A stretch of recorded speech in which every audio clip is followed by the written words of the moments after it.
Hey everyone, JD here. I hope you're doing well today. We're going to be checking out a new knife from Aurora Knife and Tool. Let's get it.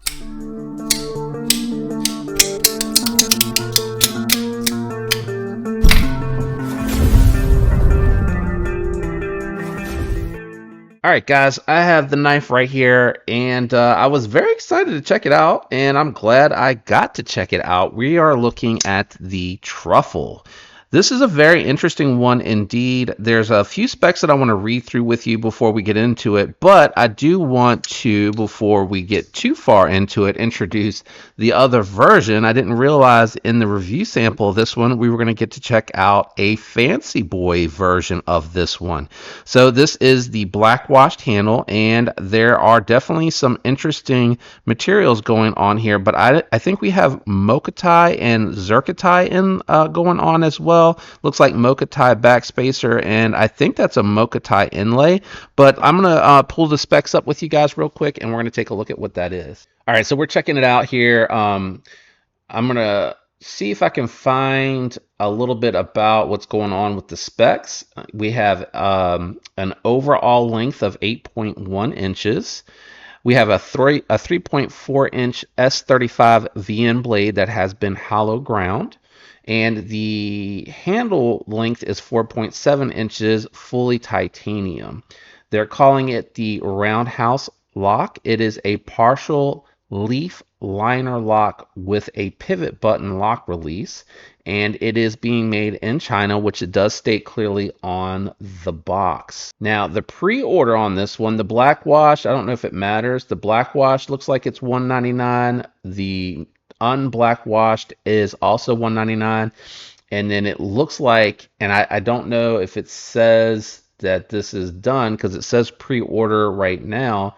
So I think we're still in the thick of it. But you can get both for $378, so they give a little bit of a discount if you decide to order both. And then they're saying it is a Timascus pivot kit, which, this looks more Mokatai than Timascus, but it's a little hard to tell on that pivot collar. Nothing going on the back pivot. This totally looks like Timascus. This is always hard to tell because it's in cut. But it does look like it could match that, but they're claiming that it's full Timascus on here. Very, very interesting. For the review, let's do the one that has the dress kit on it, and we'll keep this one close by in case we want to kind of compare anything. Right out the gate, I noticed that this one here feels like the action. This one feels like it's a little bit more stiffer. I'm assuming because in the past round, this one's probably been fidgeted with the most, but this one feels like it could stand to have the spring stretched out. Let me grab one of these kits really quick so you can see what's coming with it as well. So it does have this internal spring. So this is the spring that I'm mentioning that I think could be stretched out a little bit. And then it has extra bearing, extra washer, and then it's got extra hardware. No collars, no pivot bolt, no pivot tab, just the extra spring, which makes sense. How likely is it that you would actually need to have the pivot bolt itself? And if you really did, I figure you could probably reach out and ask them for that. All right, let's jump into it. So internal weight relief on the titanium scale, and it looks like it's just one leaf liner lock in here. I cannot tell if it looks like it might be bolted to this one here, this through bolt maybe, or it could be that it's sandwiched behind the spacer, and maybe like it looks like it has a little nipple that it sits on top of here. Unfortunately, you can't disengage it like you can with some of these that are like a frame lock / liner lock where you can get to both, but you can see in here where it actually works. So looking at this one, it looks like you're decompressing the spring. So it looks like the spring pushes. I would really love to get in here and see how this works.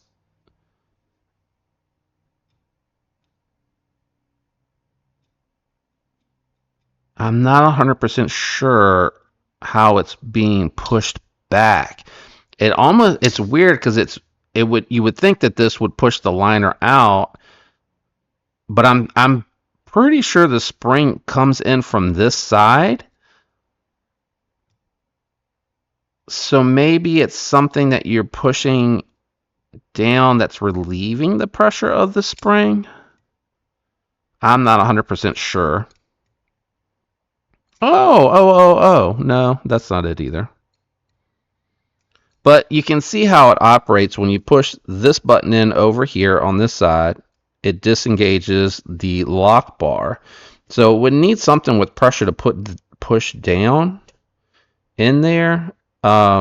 So I imagine whatever you're doing here with the spring is releasing something that's causing it to unlock there. It feels fairly secure. Again, it is a review sample, so I can't do any spine whacking or anything like that with it. I can just talk about the knife, kind of an overview. No, I can't quite get my thumb in there. It's more reverse flick, flipper. They all feel good. Feel very crispy. And again, that's because it has a real detent. I will say this one here, I'm hearing something. This one here, not really hearing that. I wonder if that has anything to do with it.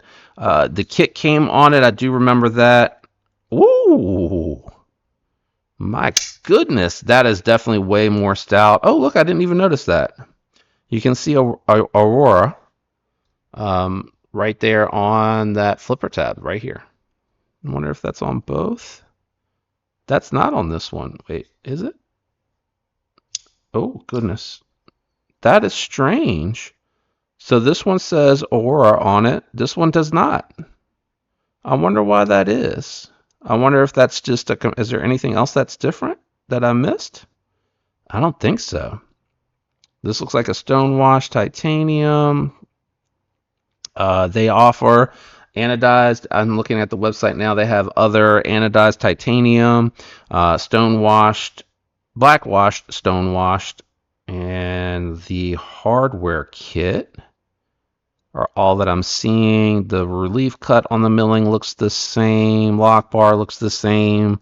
Pocket clips all looking the same. But let me talk a little bit about cutting with this one. It is a review knife, so I just did a little bit of cutting. We went downstairs, and I just wanted to see what the S35VN felt like going through the cardboard, through the catalog paper. Then I took it through the cardboard, and with that hollow grind, it's really slicey, very nice. And then even though it is a Tonto compound ground, the tip is still really dainty and slicey, and both tips protruded nicely. I will say, obviously, it's a little bit tougher to do the detailed work with the Tonto tip than it is on the other tip, and you got to get way up high on that tip. Action, as I mentioned, works really well. It's super stiff on that gray one. This one here feels a little bit more broken in, and feels a little bit more consistent. This one here, I would say it's very stout for that front flipper. I mean, holy cow, you got to really overcome that. This one just feels more stout overall. That might just be the lock bar maybe needs to be dialed back a little bit. This one's engaging further over as well.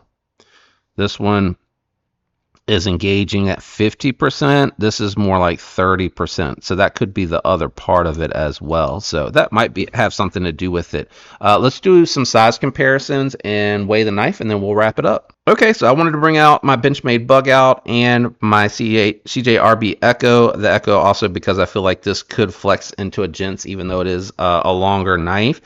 But to give you an idea just how big over 8 inches really equates out to be. So I do think it hides it well because it is slender, but it is definitely longer than both. Let me do a couple more and then we'll grab the scale. All right, so I brought out the Concept Havorn and the Vosteed Ankilo because I also want to talk about the differences that I've noticed between a pivot lock and the leaf spring lock that we have on here. But as you can see, it's pretty comparable to the Havorn and just a little bit bigger than the Vosteed. Let me grab the scale and we'll do the weight. All right, guys, we got the scale out here. While it's cutting on, I'm going to do it with the Zerkatai and without just to see if there's any difference. So the plain Jane version coming in at 4.3 ounces, which is really respectable considering that type of locking mechanism and that it's over 8 inches. And then with the Zerkatide kit, still coming in at 4.3, so absolutely no difference in weight between the two regardless of the kit.